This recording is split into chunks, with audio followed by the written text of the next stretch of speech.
ولا تتبعوا خطوات الشيطان إنه لكم عدو مبين. وقال النبي صلى الله عليه وسلم: اللهم بارك لنا في رجب وشعبان وبلغنا رمضان. میرے محترم بزرگوں، اللہ رب العزت کا سب سے بڑا احسان ہوا کہ اس نے ہماری عمر کو دراز فرما کر ہمیں یہاں تک پہنچایا. اللہ کے رسول صلی اللہ علیہ وسلم کا معمول تھا کہ جب بھی ان کی زندگی کے اندر رجب اور شعبان آتا یا رجب یا شعبان کا چاند اللہ کے رسول صلی اللہ علیہ وسلم دیکھ لیتے تو یہ دعا فرماتے کہ اے اللہ، رجب اور شعبان میں برکت عطا فرما، وبلغنا رمضان، اور رمضان تک ہمیں پہنچا دے. اس حدیث مبارکہ کا مطلب یہ ہے کہ اللہ کے رسول صلی اللہ علیہ وسلم یہ کہتے تھے کہ اللہ، جس طریقے سے رجب اور شعبان آپ نے ہماری زندگی کے اندر رکھا ہے، ہم یہ چاہتے ہیں کہ رمضان کی برکتیں بھی ہماری زندگی کے اندر عطا فرما. ہم یہ چاہتے ہیں کہ ہم بھی اپنی زندگی کے اندر رمضان المبارک کا مہینہ دیکھ لیں، تاکہ رمضان کے اندر رحمتوں کی بارش ہوتی ہے، برکتیں آپ نازل فرماتے ہیں، خصوصی توجہ آپ فرماتے ہیں امت کے اوپر. تو میں یہ چاہتا ہوں کہ رمضان کا مہینہ میری زندگی کے اندر آ جائے، میری عمر دراز ہو، میری عمر دراز ہو، میں یہ چاہتا ہوں. ہماری تاریخ کے اندر ایسے بہت سارے مرد و خواتین گزرے ہیں جنہوں نے اپنی زندگیاں دین اسلام کے خاطر، بلکہ یوں کہہ لو کہ اللہ رب العزت کی اطاعت کے خاطر، اللہ رب العزت کی فرما برداری کے لیے، دین اسلام کے لیے ساری زندگی وقف کر دی. زندگی کے دو پہلو ہیں، ایک تو بڑھاپے کا پہلو اور ایک جوانی کا پہلو. اس کے اندر زیادہ اثردار پہلو تو وہ ہے جو جوانی کا ہے کہ انسان ہر طریقے سے تندرست رہتا ہے، ذہنی اعتبار سے، مالی اعتبار سے اور جسمانی اعتبار سے ہر طریقے سے تندرست رہتا ہے. تو جوانی کی جو عبادت ہوتی ہے وہ اللہ رب العزت کے نظر کے اندر زیادہ محبوب ہے. جوانی کی عبادتیں، تندرستی کی عبادتیں، جوانی میں ہر طریقے سے انسان حساس بشاش ہوتا ہے. ہماری تاریخ کے اندر پچھلے جمعہ میں ایک خاتون کا تذکرہ کیا تھا کہ بھری جوانی کے اندر ہے اور ساری زندگی اللہ رب العزت کی عبادت کے لیے وقف کر دی. کوئی اس کے اندر ایسی چیز نہیں تھی کہ جس سے انسان اس کی طرف راغب ہوتا ہو سوائے اللہ رب العزت کے قرب کے.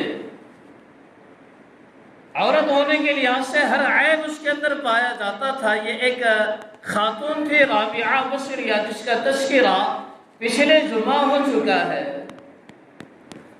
ہم تابعین میں سے اور ایک صحابہ کا تذکرہ کرتے ہیں جنہوں نے اللہ رب العزت کی عبادت کے لیے اپنی زندگی کو کیسے وقف کیا. وہ نسب کے اعتبار سے اگر دیکھا جائے تو ان کا تعلق حضرت عمر بن خطاب رضی اللہ تعالی عنہ سے ملتا ہے، تابعی کہلاتے ہیں، اور زندگی کیسی گزاری، اور حضرت عمر فاروق رضی اللہ تعالی عنہ کے ساتھ ان کا رشتہ کیا ہے، جسے ہم عمر بن عبد العزیز رحمۃ اللہ علیہ کے نام سے جانتے ہیں۔ حضرت عمر فاروق رضی اللہ تعالیٰ عنہ کے بیٹے عاصم، ان سے ایک لڑکی پیدا ہوئی، اور اس لڑکی سے پیدا ہوئے عمر بن عبد العزیز رحمۃ اللہ علیہ۔ گویا عمر بن عبد العزیز رحمۃ اللہ علیہ کے نانا اور عمر بن خطاب رضی اللہ تعالی عنہ یہ باپ بیٹے ہیں۔ عمر بن عبد العزیز کے نانا اور عمر بن عبد العزیز کے نانا عمر بن خطاب رضی اللہ تعالی عنہ باپ بیٹے ہیں۔ تو رشتے کے اندر یہ پڑ نانا بھی ہے عمر بن خطاب رضی اللہ تعالی عنہ عمر بن عبد العزیز رحمۃ اللہ علیہ کے۔ زندگی کیسی گزاری؟ قبیلے بنو امیہ کے خاندان سے تعلق رکھتے تھے عمر بن عبد العزیز رحمۃ اللہ علیہ۔ جب چھوٹے سے تھے، بچپن تھا، تو انہیں شعر و شاعری کا بڑا شوق تھا، تو انہوں نے کہیں سے شاعری سیکھی اور ایک شاعر، ممتاز شاعر بنے۔ پھر تھوڑی سی جب اٹھان اور آگے بڑھی، عمر اور آگے بڑھی، تھوڑی سی سمجھ آنے لگی کہ اب جوانی کو پہنچنے ہی والے تھے، تو انہیں خیال آیا کہ میں علم سیکھنا چاہتا ہوں، تو وہ عالم بن گئے۔ ایک اعلیٰ درجے کا علم دین انہوں نے حاصل کیا۔ پھر آگے چل کر اللہ رب العزت نے انہیں بادشاہت دی، بادشاہ بنایا گیا عمر بن عبد العزیز رحمۃ اللہ علیہ کو۔ اب غور کرنے کی چیز ہے، بھری جوانی ہے، نکاح ہوا فاطمہ بنت عبد الملک سے، جو چچا بھی ہے اور سسر بھی ہے۔ فاطمہ بنت عبد الملک، فاطمہ کے والد محترم عبد الملک، یہ عمر بن عبد العزیز کے چاچا بھی ہوتے ہیں اور سسر بھی ہوتے ہیں، اور ایک زمانے میں یہ بادشاہ بھی رہ چکے ہیں۔ عبد الملک سسر صاحب ایک زمانے میں بادشاہ بھی رہ چکے ہیں۔ تو اللہ رب العزت نے ان کو بادشاہت عطا کی، تو اب کیسی زندگی گزاری؟ اب فاطمہ بنت عبد الملک شہزادی رہ چکی ہے، اور ہم جانتے ہیں شادیوں کے اندر بہت سارا مال بھی آیا ہوگا، بہت سارے زیورات بھی آئے ہوں گے۔ شادی ہوئی، بادشاہ بنے، اور اپنی بیوی کے پاس تشریف لے گئے اور یہ کہنے لگے کہ فاطمہ، بڑے اچھے دن گزرے ہیں، میرے اور آپ کے بڑے اچھے دن گزرے ہیں، بڑے عالیشان ہم نے دن گزارے ہیں، عیش و آرام کی زندگی ہم نے گزاری ہے، لیکن اب وقت اللہ رب العزت کو راضی کرنے کا ہے۔ اب وقت اللہ رب العزت کو راضی کرنے کا ہے۔ ساتھ دینا ہے تو ساتھ رہنا، ساتھ دینا ہے تو سب سے پہلے میرے حق معاف کرنا پڑے گا، میرے اوپر آپ کے جو بھی حق ہے وہ سب سے پہلے معاف کرنا ہوگا، پھر اس کے بعد ساتھ میں دونوں کی گاڑی چلے گی۔ تو فاطمہ بنت عبد الملک کہتی ہے کہ عمر بن عبد العزیز، سکھ کے دن، عیش و آرام کے دن میں نے تیرے ساتھ گزارے ہیں، اب امتحان کا موقع ہے، اب میں تیرا ساتھ نہیں چھوڑوں گی۔ عیش و آرام کے دن میں نے تیرے ساتھ گزارے ہیں، اب امتحان ہے، اللہ رب العزت کو راضی کرنے کا موقع ہے، اب میں تیرا ساتھ نہیں چھوڑوں گی۔ تو عمر بن عبد العزیز رحمۃ اللہ علیہ نے شادی کے اندر جتنے زیورات آئے تھے، یا جتنا بھی مال آیا تھا، یا جتنے بھی کپڑے آئے تھے، سارا کا سارا بیت المال کے اندر جمع فرما دیا۔ بادشاہ بننے سے پہلے گورنر تھے مدینہ کے عمر بن عبد العزیز رحمۃ اللہ علیہ، تو ان کا سامان 60 اونٹوں کے اوپر ان کا سامان جاتا تھا۔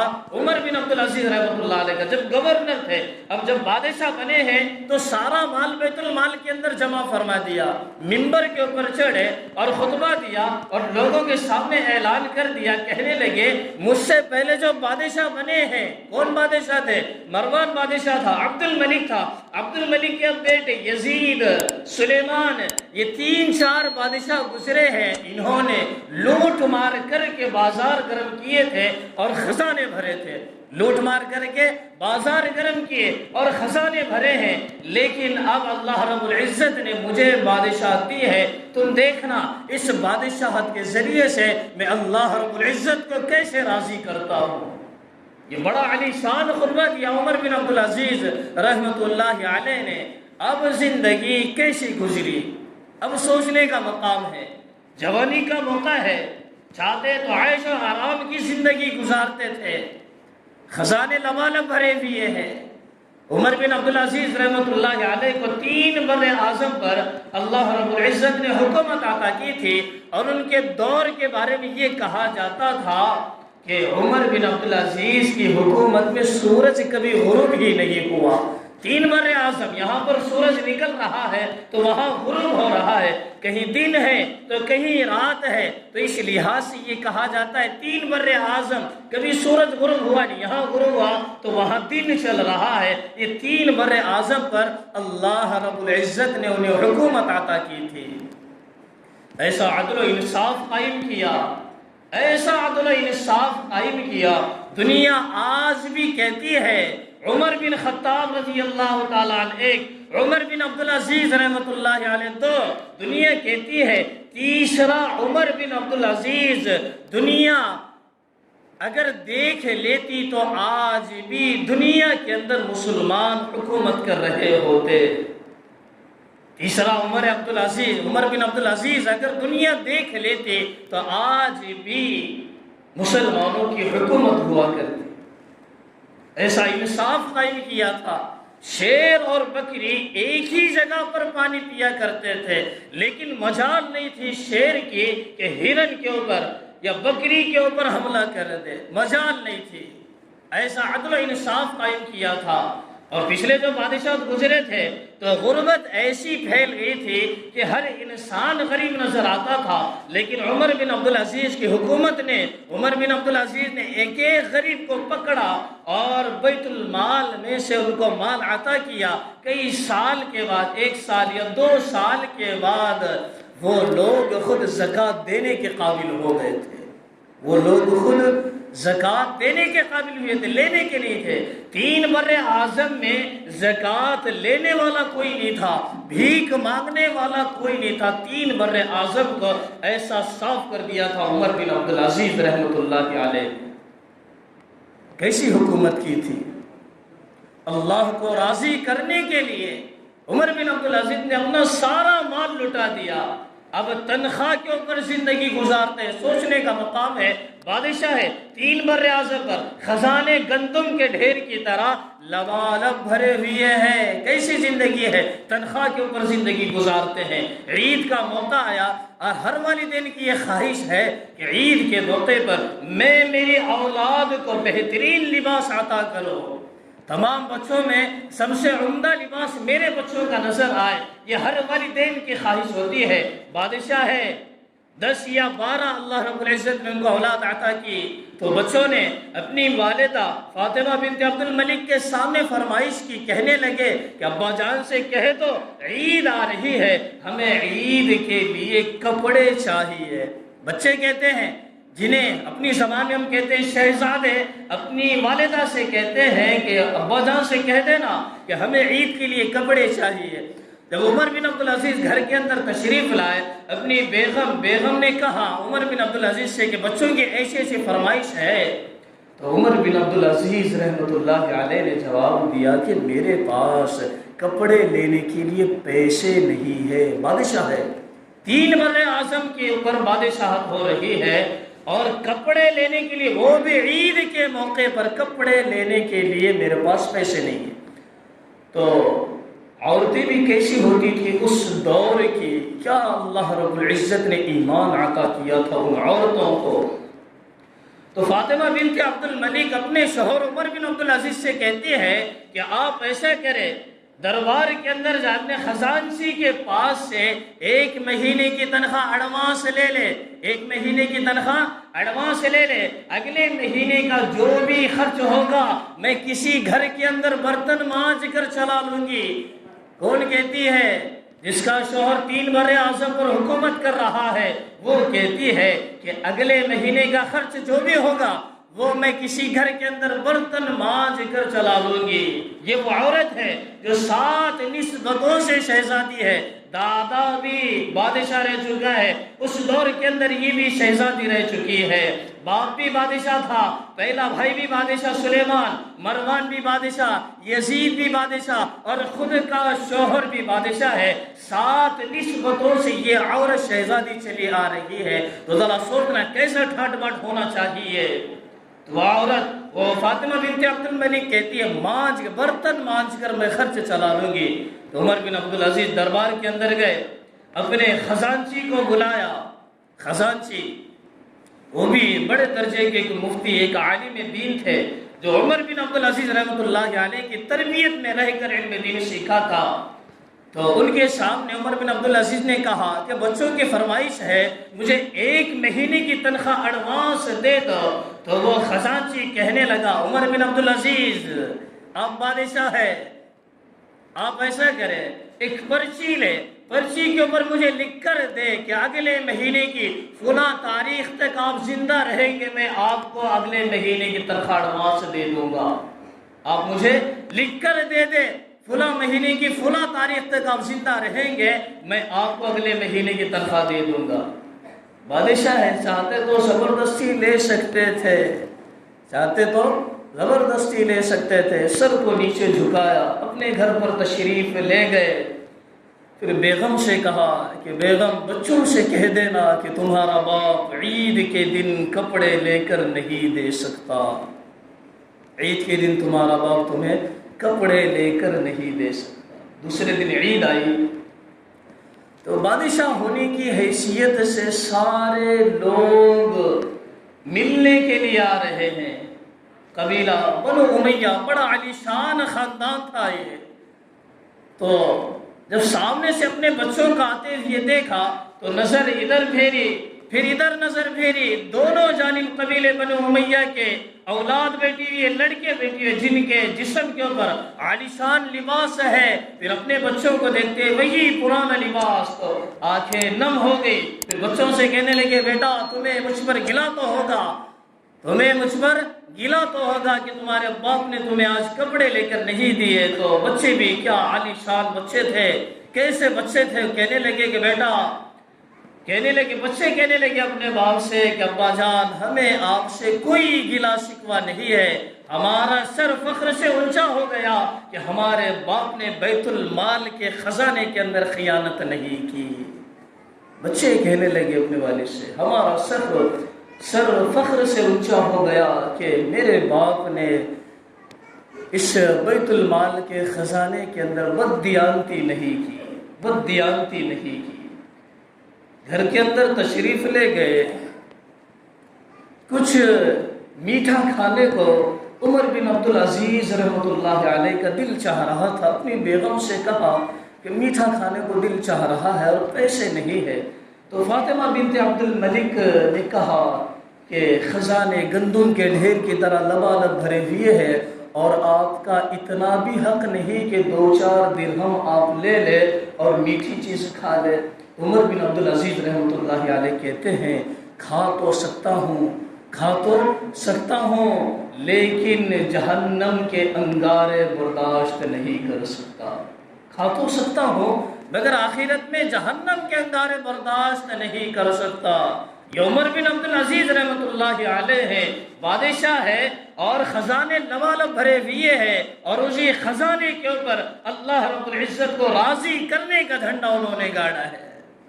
میرے محترم بزرگ و دوستو، بھری جوانی ہے، اور ساری زندگی اللہ رب العزت کے لیے وقف کر دی۔ کسی نے فاطمہ بنت عبد الملک سے پوچھا، سارا مال بیت المال میں دے دیا، اب زندگی کیسے گزری، دنوں رات عمر بن عبدالعزیز کے کیسے گزرے؟ تو فاطمہ بنت عبد الملک کہتی ہے کہ جتنے بھی دن یا جتنے سال اللہ رب العزت نے عمر بن عبدالعزیز کو حکومت دی ہے، رات میں سوئے ہیں، کبھی غسل کی ضرورت پیش نہیں آئی۔ رات میں کمرے میں آتے، مصلی بچھاتے، وہیں کھڑے ہوتے، وہیں نماز پڑھتے، وہیں سجدہ کرتے، پھر سجدے سے سر اٹھاتے تو فجر کا وقت ہو جاتا، کبھی غسل کی ضرورت پیش نہیں آئی۔ نوجوان تھے، ساری زندگی اللہ رب العزت کے لیے قربان کر دی، تو بدلہ کیا دیا؟ اصل چیز ہے نتیجہ کیا ہوا؟ نمبر کتنے ملے؟ کیا ملا اللہ رب العزت کی جانب سے؟ جب ان کا انتقال ہوا، زہر دیا گیا تھا انہیں، جب ان کا انتقال ہوا، انتقال ہونے کے بعد جب ان کے جنازے کو قریب لایا گیا دفنانے کے لیے، تو ایک ہوا چلی اور اس ہوا کے اندر ایک پرچی گھومتے ہوئے ان کے سینے کے اوپر آ کر گرے۔ کسی نے وہ پرچی اٹھائی تو پرچی کے اندر لکھا ہوا تھا، براءۃ من اللہ لعمر بن عبدالعزیز من النار، کہ ہمارا بندہ عمر بن عبدالعزیز رحمۃ اللہ علیہ کو یہ خوشخبری سنا دو کہ ہم نے اس کے اوپر جہنم کی آگ کو حرام کر دیا ہے۔ یہ بدلہ ملا ہے۔ کب ملا؟ جوانی کی حالت میں اپنی عمر اللہ رب العزت کے لیے قربان کی ہے، اپنی زندگی اللہ رب العزت کو راضی کرنے کے لیے قربان کی ہے۔ میرے محترم بزرگ اور دوستو، آگے رمضان المبارک کا بڑا ہی مقدس مہینہ ہے۔ یہ ہم سے ہو بھی سکتا ہے کہ ہم اللہ رب العزت کو رمضان المبارک کے موقع پر راضی کر لیں، اس کی عبادت کر کے، اس کی اطاعت کر کے، روزے مکمل رکھ کر، مکمل نمازیں پڑھ کر، مکمل طریقے سے اس کی عبادت کر کے۔ میرے محترم بزرگ و دوستو، اگر کوئی انسان بلا کسی شرعی عذر کے ایک بھی اگر روزہ چھوڑ دے رمضان المبارک کا، اس کے بدلے میں ساری زندگی یا پورے سال کے روزے رکھ لے، تب بھی اس کے ایک روزے کے ثواب کو نہیں پہنچ سکتا۔ اتنے زیادہ ثواب والے روزے اللہ رب العزت نے امت محمدیہ صلی اللہ علیہ وسلم کو عطا کیے۔ تو میرے محترم بزرگ دوستو، اللہ رب العزت سے دعا ہے کہ اللہ رب العزت ہم سب کو کہی ہوئی باتوں پر عمل کرنے کی توفیق عطا فرمائے۔